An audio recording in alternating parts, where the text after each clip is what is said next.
नमस्कार। खबरों के इस बुलेटिन में तुहाडा स्वागत है। मैं रमन शंकर। पहला पेश ने चोणवीं खबरां।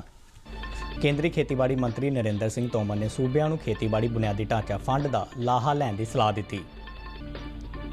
कहा छोटे और दूर दराडे के खेतर 'ਚ पैंदे किसानों ਨੂੰ इस नाल गोदाम और कोल्ड स्टोरेज वर्गियां सहूलतां मिल सकणगियां। किसान डाटाबेस के आधार पर नवीं योजनावां उलीकण और स्मार्ट खेती शुरू करने की गल आखी।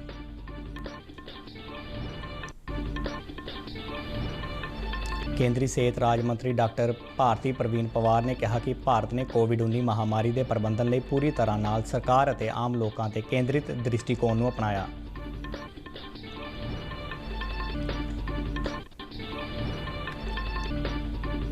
श्री गुरु अर्जन देव जी के गुरगद्दी दिवस मौके गुरु घरां 'ਚ करवाए जा रहे हैं कई समागम। गुरु जी वालों सुझाए गए नुकते अज भी समाज को सेध देंदे ने।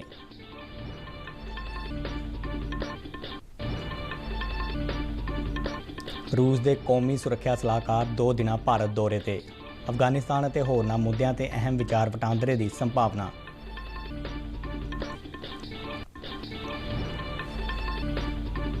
केंद्रीय खेड मंत्रालय वालों कोल इंडिया के सहयोग नाल देश में 3 नवे होस्टल उसारे जाणगे।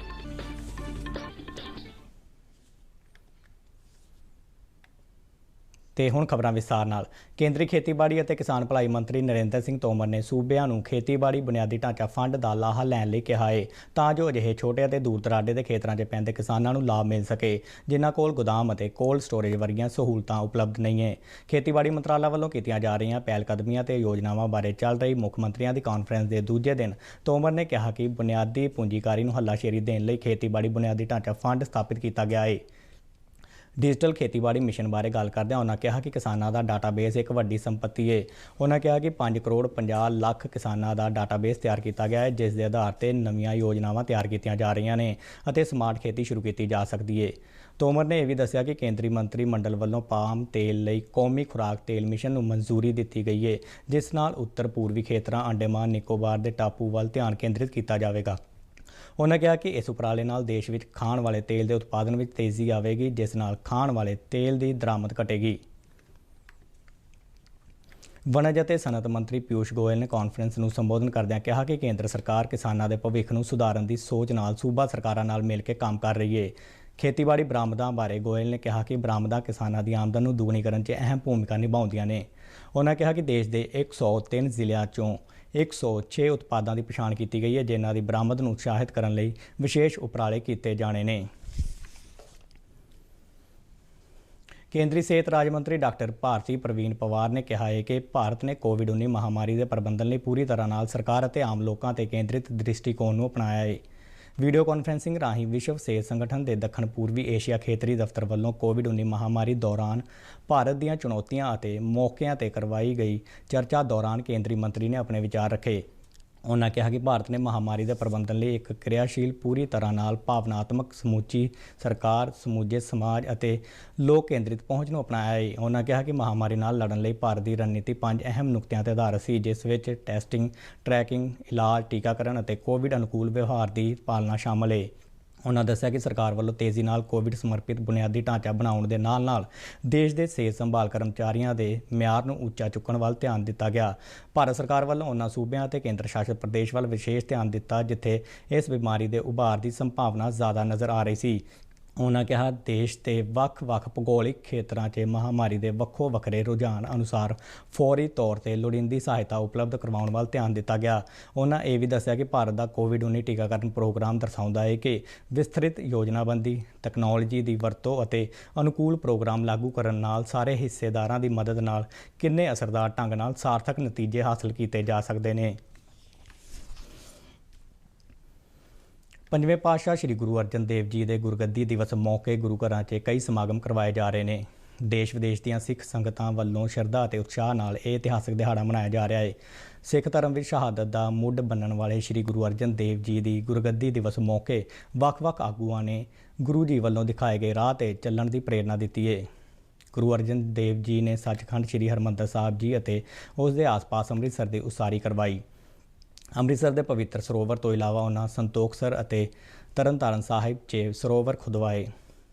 ਛੇਹਰਟਾ ਵਾਲਾ ਖੂਹ ਬਣਵਾਇਆ, ਸ਼੍ਰੀ ਕਰਤਾਰਪੁਰ ਸਾਹਿਬ ਨਗਰ ਵਸਾਇਆ। ਇਸ ਤੋਂ ਇਲਾਵਾ ਪੰਜਾਬ 'ਚ ਵੱਡੀ ਗਿਣਤੀ 'ਚ ਬਾਉਲੀਆਂ ਅਤੇ ਖੂਹਾਂ ਦੀ ਖੁਦਵਾਈ ਕਰਵਾਈ। ਆਦਿ ਗ੍ਰੰਥ ਸਾਹਿਬ ਜੀ ਦੀ ਬੀੜ ਦਾ ਸੰਕਲਨ ਵੀ ਗੁਰੂ ਜੀ ਵੱਲੋਂ ਕੀਤਾ ਗਿਆ।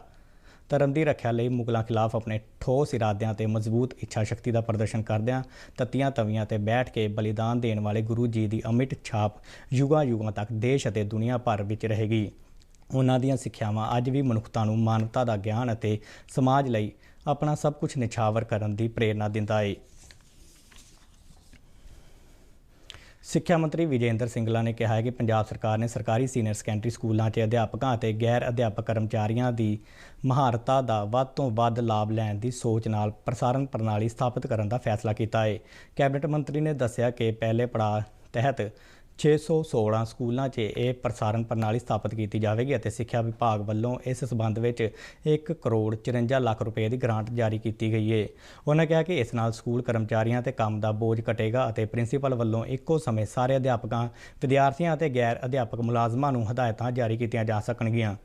ਸਿੰਗਲਾ ਨੇ ਦੱਸਿਆ ਕਿ ਹਰੇਕ ਸਿਸਟਮ ਦੀ ਕੀਮਤ ਤਕਰੀਬਨ 25,000 ਰੁਪਏ ਹੋਵੇਗੀ। ਇਸ ਵਿੱਚ ਇੱਕ ਐਂਪਲੀਫਾਇਰ, ਇੱਕ ਮਾਈਕ, ਇੱਕ ਚੋਣਵਾਂ ਕਲਾਸਰੂਮ, ਸਪੀਕਰ ਅਤੇ ਲੋੜੀਂਦੀ ਤਾਰ ਸ਼ਾਮਲ ਹੋਵੇਗੀ। ਸਿੱਖਿਆ ਮੰਤਰੀ ਨੇ ਦੱਸਿਆ ਕਿ ਪਹਿਲੇ ਪੜਾਅ 'ਚ ਪ੍ਰਸਾਰਣ ਸ਼ੁਰੂ ਹੋਣ ਤੋਂ ਬਾਅਦ ਸਕੂਲ ਮੁਲਾਜ਼ਮਾਂ ਤੋਂ ਵਿਦਿਆਰਥੀਆਂ ਦੀ ਸਿੱਖਣ ਪ੍ਰਕਿਰਿਆ, ਲੋੜੀਂਦੀਆਂ ਸੋਧਾਂ ਅਤੇ ਕਾਰਜਕੁਸ਼ਲਤਾ ਅਤੇ ਪੈਣ ਵਾਲੇ ਪ੍ਰਭਾਵਾਂ ਬਾਰੇ ਫੀਡਬੈਕ ਲਿਆ ਜਾਵੇਗਾ, ਜਿਸ ਦਾ ਮੁਲਾਂਕਣ ਕਰਨ ਮਗਰੋਂ ਹੀ ਸਿੱਖਿਆ ਵਿਭਾਗ ਸਾਰੇ ਸਰਕਾਰੀ ਸਕੂਲਾਂ 'ਚ ਇਸ ਪ੍ਰਣਾਲੀ ਦੀ ਸਥਾਪਨਾ ਬਾਰੇ ਫੈਸਲਾ ਲਵੇਗਾ। ਰੂਸੀ ਸੰਘ ਦੀ ਸੁਰੱਖਿਆ ਕੌਂਸਲ ਦੇ ਸਕੱਤਰ ਜਨਰਲ ਨਿਕੋਲੇ ਪਾਤਰੂਸ਼ੇਵ ਅੱਜ ਨਵੀਂ ਦਿੱਲੀ 'ਚ ਕੌਮੀ ਸੁਰੱਖਿਆ ਸਲਾਹਕਾਰ ਅਜੀਤ ਡੋਵਾਲ ਨਾਲ ਅਫਗਾਨਿਸਤਾਨ ਦੀ ਸਥਿਤੀ ਬਾਰੇ ਗੱਲਬਾਤ ਕਰਨਗੇ। ਵਿਦੇਸ਼ ਮੰਤਰਾਲਾ ਵੱਲੋਂ ਜਾਰੀ ਇੱਕ ਬਿਆਨ ਵਿੱਚ ਕਿਹਾ ਗਿਆ ਕਿ ਨਿਕੋਲੇ ਪਾਤਰੂਸ਼ੇਵ ਡੋਵਾਲ ਦੇ ਸੱਦੇ ਤੇ ਅਫਗਾਨਿਸਤਾਨ ਦੇ ਮੁੱਦੇ ਤੇ ਉੱਚ ਪੱਧਰ ਦੇ ਭਾਰਤੀ ਰੂਸ ਅੰਤਰ ਸਰਕਾਰੀ ਸਲਾਹ ਮਸ਼ਵਰੇ ਲਈ ਭਾਰਤ ਦੇ 2 ਦਿਨਾਂ ਦੌਰੇ ਤੇ ਨੇ। ਸੁਰੱਖਿਆ ਕੌਂਸਲ ਦੇ ਸਕੱਤਰ ਵੱਲੋਂ ਆਪਣੇ ਇਸ ਦੌਰੇ ਦੌਰਾਨ ਪ੍ਰਧਾਨ ਮੰਤਰੀ ਨਰਿੰਦਰ ਮੋਦੀ ਅਤੇ ਵਿਦੇਸ਼ ਮੰਤਰੀ ਡਾਕਟਰ ਐਸ ਜੈਸ਼ੰਕਰ ਨਾਲ ਵੀ ਮੁਲਾਕਾਤ ਕੀਤੀ ਜਾਵੇਗੀ। ਪ੍ਰਧਾਨ ਮੰਤਰੀ ਨਰਿੰਦਰ ਮੋਦੀ ਅਤੇ ਰੂਸ ਦੇ ਰਾਸ਼ਟਰਪਤੀ ਵਲਾਦੀਮੀਰ ਪੁਤਿਨ ਵਿਚਾਲੇ ਪਿਛਲੇ ਮਹੀਨੇ ਦੀ 24 ਤਰੀਕ ਨੂੰ ਫੋਨ ਤੇ ਹੋਈ ਗੱਲਬਾਤ ਦੌਰਾਨ ਇਸ ਬਾਰੇ ਵਿਸਤ੍ਰਿਤ ਵਿਚਾਰ ਵਟਾਂਦਰੇ ਸੰਬੰਧੀ ਸਹਿਮਤੀ ਬਣੀ ਸੀ। ਪ੍ਰਧਾਨ ਮੰਤਰੀ ਮੋਦੀ ਅਤੇ ਪੁਤਿਨ ਵੱਲੋਂ ਇਹ ਕਿਹਾ ਗਿਆ ਸੀ ਕਿ ਦੋਵੇਂ ਰਣਨੀਤਕ ਭਾਈਵਾਲਾਂ ਨਾਲ ਮਿਲ ਕੇ ਕੰਮ ਕਰਨਾ ਅਹਿਮ ਹੈ। ਇਸ ਮੌਕੇ ਉਹਨਾਂ ਆਪਣੇ ਸੀਨੀਅਰ ਅਧਿਕਾਰੀਆਂ ਨੂੰ ਅਫਗਾਨਿਸਤਾਨ ਦੇ ਮੁੱਦੇ ਤੇ ਸੰਪਰਕ 'ਚ ਰਹਿਣ ਦੀ ਹਦਾਇਤ ਵੀ ਦਿੱਤੀ ਸੀ। ਕੋਲ ਇੰਡੀਆ ਲਿਮਟਿਡ ਨੇ ਕੇਂਦਰੀ ਖੇਡ ਮੰਤਰੀ ਅਨੁਰਾਗ ਸਿੰਘ ਠਾਕੁਰ ਅਤੇ ਖੇਡ ਰਾਜ ਮੰਤਰੀ ਨਿਸ਼ਿਤ ਪ੍ਰਮਾਣਿਕ ਦੀ ਮੌਜੂਦਗੀ 'ਚ ਖੇਡ ਮੰਤਰਾਲਾ ਦੇ ਕੌਮੀ ਖੇਡ ਵਿਕਾਸ ਫੰਡ ਵਿੱਚ 75 ਕਰੋੜ ਰੁਪਏ ਦਾ ਯੋਗਦਾਨ ਦੇਣ ਸੰਬੰਧੀ ਇੱਕ ਸਮਝੌਤਾ ਪੱਤਰ ਤੇ ਦਸਤਖਤ ਕੀਤੇ ਨੇ। ਇਸ ਬਾਰੇ ਜਾਣਕਾਰੀ ਦਿੰਦਿਆਂ ਅਨੁਰਾਗ ਠਾਕੁਰ ਨੇ ਦੱਸਿਆ ਕਿ ਕੋਲ ਇੰਡੀਆ ਦੇ ਸਹਿਯੋਗ ਨਾਲ ਇਨ੍ਹਾਂ ਰਕਮਾਂ ਨਾਲ ਬੈਂਗਲੁਰੂ, ਭੋਪਾਲ ਅਤੇ ਗਵਾਲੀਅਰ 'ਚ ਪਹਿਲਾਂ ਤੋਂ ਚੱਲ ਰਹੀਆਂ ਭਾਰਤੀ ਖੇਡ ਸੰਗਠਨ ਦੀਆਂ ਅਕਾਦਮੀਆਂ ਵਿੱਚ ਖਿਡਾਰੀਆਂ ਲਈ ਨਵੇਂ ਹੋਸਟਲ ਬਣਾਏ ਜਾਣਗੇ। ਉਹਨਾਂ ਦੱਸਿਆ ਕਿ ਦੇਸ਼ ਵਿੱਚ ਖੇਡਾਂ ਦੇ ਬੁਨਿਆਦੀ ਢਾਂਚੇ ਨੂੰ ਮਜ਼ਬੂਤ ਕਰਨ ਵੱਲ ਵਿਸ਼ੇਸ਼ ਧਿਆਨ ਦਿੱਤਾ ਜਾ ਰਿਹਾ ਹੈ ਤਾਂ ਕਿ ਦੇਸ਼ ਵਿੱਚ ਭਾਰਤੀ ਖਿਡਾਰੀਆਂ ਦਾ ਪ੍ਰਦਰਸ਼ਨ ਕੌਮੀ ਅਤੇ ਕੌਮਾਂਤਰੀ ਪੱਧਰ ਤੇ ਮੁਕਾਬਲਿਆਂ ਦੌਰਾਨ ਹੋਰ ਸ਼ਾਨਦਾਰ ਹੋ ਸਕੇ। ਪੈਰਾਲੰਪਿਕ ਖੇਡਾਂ 'ਚ ਭਾਰਤੀ ਖਿਡਾਰੀਆਂ ਦੇ ਪ੍ਰਦਰਸ਼ਨ ਦੀ ਸ਼ਲਾਘਾ ਕਰਦਿਆਂ ਅਨੁਰਾਗ ਠਾਕੁਰ ਨੇ ਕਿਹਾ ਕਿ ਪਿਛਲੀਆਂ ਪੈਰਾਲੰਪਿਕ ਖੇਡਾਂ 'ਚ ਭਾਰਤ ਦੇ ਸਿਰਫ 19 ਖਿਡਾਰੀਆਂ ਨੇ ਹਿੱਸਾ ਲਿਆ ਸੀ, ਜਦਕਿ ਇਸ ਵਾਰ ਦੀਆਂ ਪੈਰਾਲੰਪਿਕ ਖੇਡਾਂ 'ਚ ਭਾਰਤ ਨੇ 19 ਮੈਡਲ ਜਿੱਤੇ ਨੇ। ਕੋਲ ਇੰਡੀਆ ਵੱਲੋਂ ਦਿੱਤੇ ਜਾ ਰਹੇ ਸਹਿਯੋਗ ਲਈ ਉਹਨਾਂ ਕਿਹਾ ਕਿ ਕੋਲਿਆਂ ਦੇ ਪੈਸੇ ਨਾਲ ਹੀਰਿਆਂ ਨੂੰ ਤਲਾਸ਼ਣ ਦਾ ਕੰਮ ਕਰਨ ਲਈ ਕੋਲ ਇੰਡੀਆ ਵਧਾਈ ਦੀ ਪਾਤਰ ਹੈ। इस बार के ओलंपिक्स और पैरालंपिक्स में जो भारत के खिलाड़ियों ने प्रदर्शन किया वो ऐतिहासिक था। जहां एक और पैरालंपिक्स में पिछली बार 19 लोगों का कंटिंजेंट था, इस बार 19 मेडल भारत जीता है। और खेलों को आगे बढ़ाने के लिए कॉरपोरेट जगत को आगे आने की भी आवश्यकता है, प्राइवेट संस्थाओं को और पब्लिक सेक्टर एंटरप्राइजेस को भी। और मैं आभार प्रकट करता हूं कोल इंडिया लिमिटेड का, जिन्होंने 3 स्पोर्ट्स हॉस्टल की स्थापना के लिए बेंगलुरु, ग्वालियर और भोपाल के लिए अपनी हामी भी भरी और साथ में 75 करोड़ रुपए का अनुदान भी किया है। उसके लिए उनका बहुत बहुत आभार। ये तीनों हॉस्टल बनने से जहां एक और खिलाड़ियों को सुविधाएं मिलेगी, वहीं कोयले के पैसे से हीरों को तराशने का काम किया जाएगा। इस दे नाल ही खबरां दा ये बुलेटिन खत्म होया। नमस्कार।